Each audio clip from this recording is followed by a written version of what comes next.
Good day everyone. Ipakita lang natin yung unit na pinagawa sa atin ni Sir from Davao City. So ito yung unit. WG17 Gen 3. Bumili din si Sir ng tatlong TTI extra magazine. So ipakita lang natin yung overview ng unit. Naka steel mag cut siya. Naka adjustable 4U80 trigger. Then yan. Yung V3 na high impact roller, steel lever. Yan po siya, steel lever. Then steel na fire pin. Yan, fire pin steel. Then yun lang naman. Then yung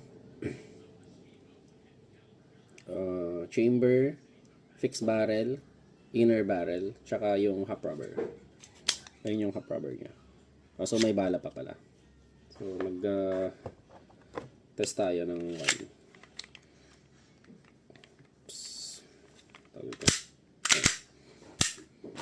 So yung trigger pull nito is malambot lang. Test tayo for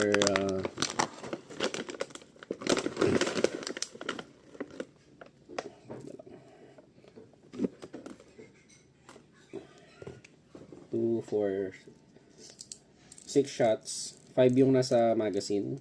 Tapos isa yung nasa chamber. So, ayan. For Sir of Davao City, WG17 firing. Okay. So, yun siya. Thank you very much, sir.